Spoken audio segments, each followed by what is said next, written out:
So when discussing the rights of men and women, as well as non-binary individuals, the first question that is asked is, what opinion did you form when you were a minor? Honestly, in my household, we did not really talk about oppressed groups. That wasn't really something I was accustomed to talking about, or honestly had any awareness of that this was going on. My parents have always kind of treated each other as equals, so I didn't really know that this was a thing. And not only does it mean equals within a household, but in the workplace, are women and men being treated the same, as well as these non-binary individuals, which wasn't something we ever talked about in my house. That wasn't an idea that was put into our heads, or just something that was talked about, of raising awareness for non-binary. I come from East Texas, so obviously we don't talk about our emotions that much. It's pretty conservative, and everybody kind of stays in their household, stays in their family bubble. And we don't talk about people that even are born with malfunctions and have confusion on gender identity just because of the way they were born and what our society classifies. My opinion on men, women, and non-binary individuals and differences has changed and developed as I am now more knowledgeable of the differences. Before, it was kind of like everything just felt the same. Everybody seemed like they had the same rights and same equals. But as you dive in and even to the little details, you understand that they don't.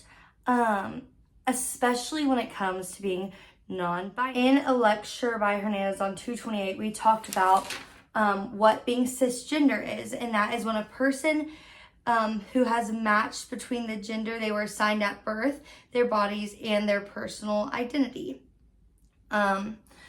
People don't like this idea because it puts them in a box. I didn't even know that I identify as cisgender. I did not know that was a thing. And then there's also transgender, which is an umbrella term that people whose gender identity does not correspond to the sex category to which they were assigned at birth. I really didn't know dictionary term to this. I just heard a lot of stigma about being transgender, and I didn't even realize that cisgender is something I was assigned to. And honestly, like he said, it can feel a little boxy. I was kind of like, a cisgender, like what?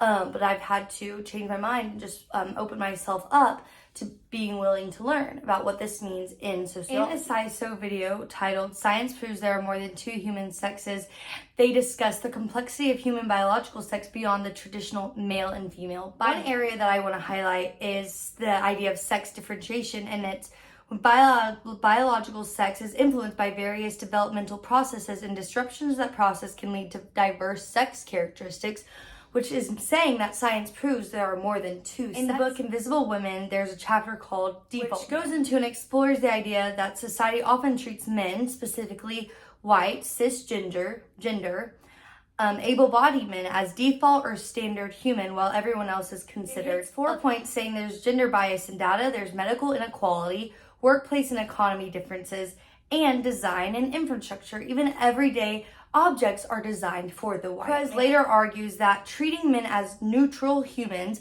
leads to systematic disadvantages for others, reinforcing gender inequality in ways that are often invisible but deeply impactful. A piece of information that I think would have the biggest impact on changing others' ideas or perspective on the topic is acknowledging that as many red-headed people are as many people that are technically non-binary are.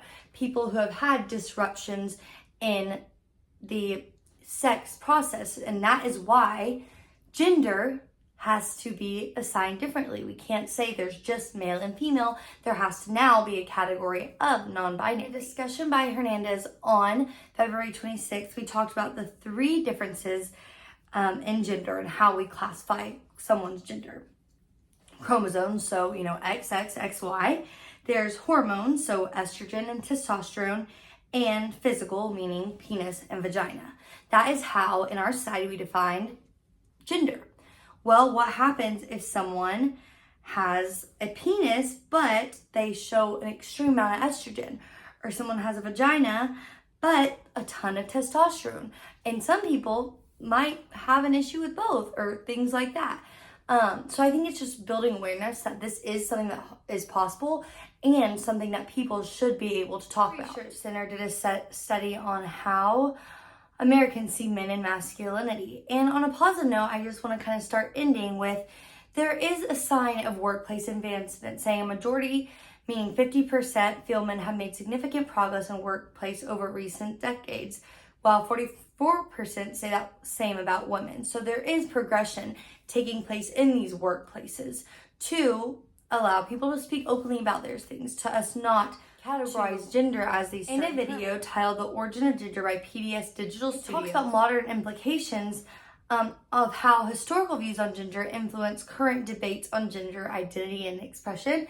I think it's important to expand our minds, expand our knowledge, to understand other people's point of views, as we talk about a lot in this sociology class, and understand that history changes. And sometimes that means the way we view things has to change, or at least our awareness of things has to change as our society is developing. Back to the whole idea of you can't see the water when you're living. In my interviews talking to Sarah Jane, she started talking about how being non-binary wasn't a new thing you talk about, and there were these very traditional roles that men and women both played, and she's had to start to learn and develop what being non-binary means. Is it something you choose, or is it something that happens to you? In my discussion with Ryan, he talks about his views on the matter haven't really changed. His parents gave him a choice on how to understand these certain ideals. Well, and I think that's true, and we do choose what we understand.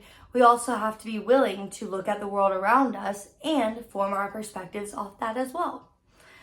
And like my mom said, sometimes when you do grow up in a more traditional household, that also deals with a lot of understanding the world around you and stepping outside of that comfort box in order to seek knowledge and understanding about how to help. Overall, I think there are strides being done in the workplace to dismantle these differing rights and agendas for men, women, as well as non-binary.